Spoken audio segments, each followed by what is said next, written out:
Adab berjiran. Assalamualaikum semua. Semua tahu tak apa itu pengertian jiran? Jiran? Jiran itu apa, Muallimah? Jom nyanyi sama-sama dengan Muallimah. Jiran ialah orang yang tinggal di sekeliling atau berhampiran dengan tempat tinggal kita itu adalah pengertian jiran. Lagi sekali ya. Jiran ialah orang yang tinggal di sekeliling atau berhampiran dengan tempat tinggal kita itu adalah pengertian jiran. Jom kita dengar firman Allah dalam surah An-Nisa ayat 36. Apa Allah kata, Muallimah? Jom kita dengar apa Allah kata. Firman Allah, A'udzubillahi minasyaitonirrajim. Bismillahirrahmanirrahim.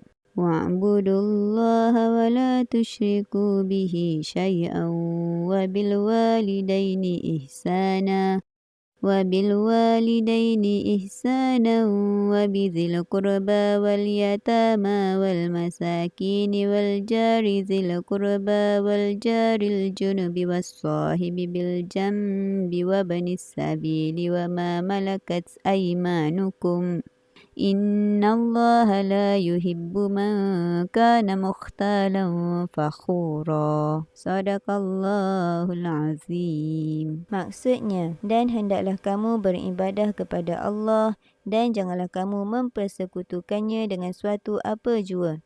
Dan hendaklah kamu berbuat baik kepada kedua ibu bapa dan kaum kerabat dan anak-anak yatim dan orang-orang miskin dan jiran tetangga yang dekat dan jiran tetangga yang jauh dan rakan sejawat dan orang musafir yang terlantar dan juga hamba sahaya yang kamu miliki.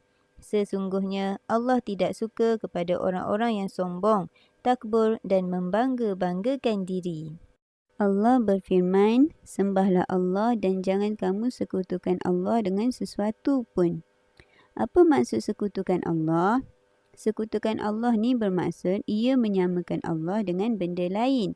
Contoh, apa yang orang kafir sembah? Betul, patung. Patung yang dipanggil sebagai berhala. Jadi, kita sebagai hamba Allah yang telah diciptakan Allah untuk menyembahnya. Dan jangan pernah kita menyekutukan Allah dengan sesuatu pun. Ataupun menyamakan Allah dengan sesuatu sekalipun. Kemudian, Allah ingatkan lagi dalam firman-Nya, Allah memberikan peringatan kepada kita supaya berbuat baik kepada kedua ibu bapa. Terutama sekali kepada ibu kita yang mengandungkan kita dengan susah payah, yang melahirkan kita dengan susah payah, yang menjaga kita, menyusui kita, mendidik, memberikan perhatian kepada kita sampai sanggup korbankan kesenangan mereka, waktu rehat mereka. Dan yang ada dalam fikiran ibu-ibu kita ni, kalau kamu nak tahu, apa yang terlintas dalam fikirannya hanyalah mereka nak bahagikan anak-anak mereka ni. Okey, ibu-ibu kita ni cuma nak yang terbaik untuk kita, nak tengok kita berjaya, sebab dengan kejayaan yang kita kecapi itulah, yang kita dapat itulah yang akan menjadikan sumber kebahagiaan kita. Sebab tu, hak-hak kepada kedua ibu bapa kita wajib bagi. Tanya lagi apa dia hak kepada kedua ibu bapa kita? Hak kita kepada kedua ibu bapa kita mestilah berkata ataupun bercakap dengan suara yang lembut, sopan santun, tidak berkasar, tidak tinggikan suara, tidak bersikap angkuh, tidak sombong. Besar tanggungjawab kita sebagai anak-anak kepada ibu bapa kita. Jadi sentiasalah berdoa untuk kedua ibu bapa kita. Hak pertama tadi hak kepada Allah, kedua hak kepada kedua ibu bapa, dan yang peringatan ini Allah ingatkan hak kita kepada kaum kerabat kita. Yang ni yang ketiga. Apabila kita diberikan kelebihan harta, mereka lebih memerlukan. Siapa? Kaum kerabat kita. Okey, mereka lebih memerlukan selepas kita berikan hak kepada kedua ibu bapa kita. Berikan juga bantuan kepada anak-anak yatim dan orang-orang miskin. Macam tu juga Allah sebut tentang hak kita kepada jiran tetangga yang dekat maupun jiran tetangga tetangga yang jauh. Semua ni akan disoal di hari akhirat nanti. Begitu juga dengan rakan sejawat. Rakan sejawat apa tu?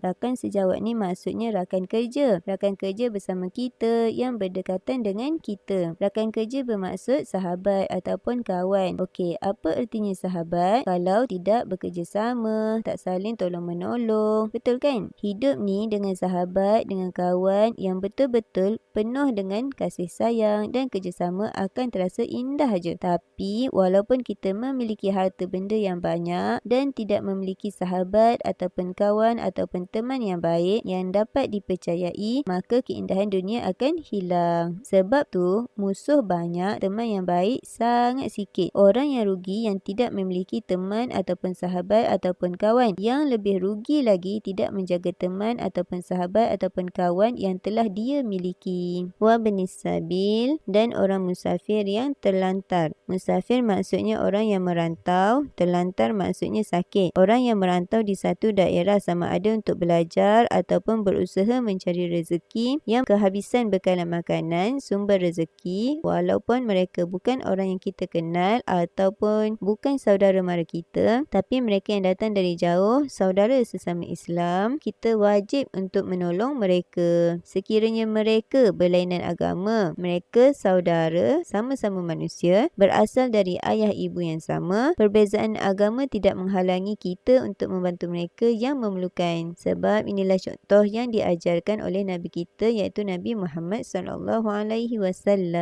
Wa ma malakat aimanukum, dan juga hamba-hamba sahaya yang kamu miliki. Hamba sahaya ni contohnya seperti pembantu rumah. Orang yang bekerja di bawah kamu, sebabnya orang yang bekerja di bawah kamu merasa kurang bebas sebab dia terikat dengan kamu. Jadi kita perlu berbuat baik dengan mereka. Biarkan mereka makan apa yang kita makan, berpakaian seperti apa yang kita pakai. Kita menuntut mereka bekerja dengan jujur. Jadi kita pun wajib untuk menuntut diri kita memperlakukan mereka dengan cara yang baik. Sedangkan budak yang belum dimerdekakan, kita perlu perlakukan dengan cara yang baik. Apatah lagi mereka manusia-manusia yang sudah merdeka. Innallaha yuhibbu man kana mukhtalan fakhura. Mukhtalan bermaksud orang yang sombong. Okey, orang yang sombong ni orang yang sombong dengan bahasa tubuhnya. Fakhura, yang gemar membanggakan diri, bercerita tentang berbagai macam nikmat yang Allah berikan padanya dengan kesombongan, bukan dengan rasa syukur.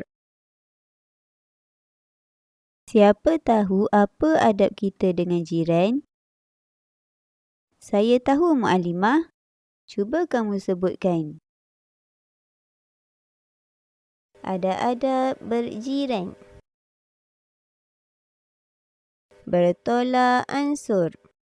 Saling menziarahi jiran.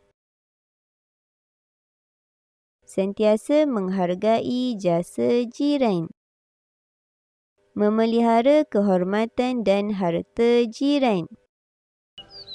Menegur secara berhemah. Wah, cantiknya.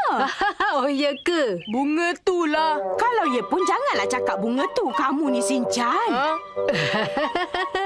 Topi yang awak pakai tu pun boleh tahan juga. Nampak sesuai dengan awak. Wah, betul-betul cantiklah topi tu. Ya ke?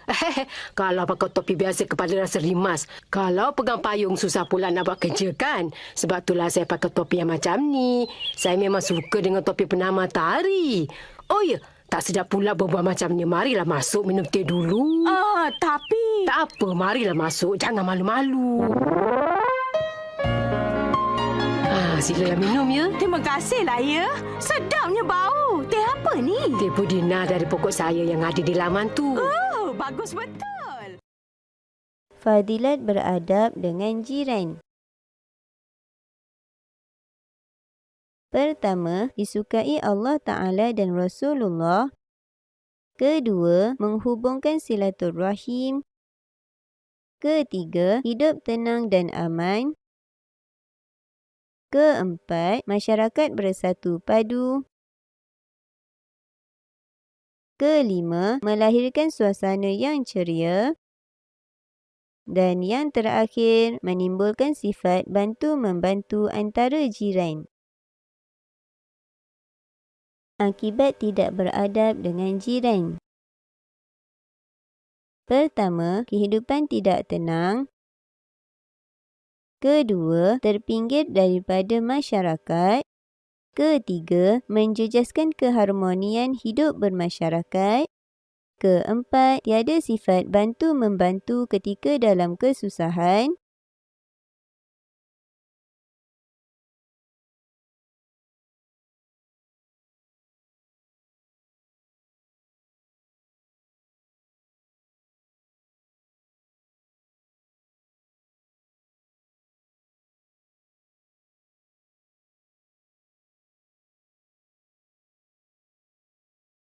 Kelima, masyarakat akan mundur dan kucar kacir.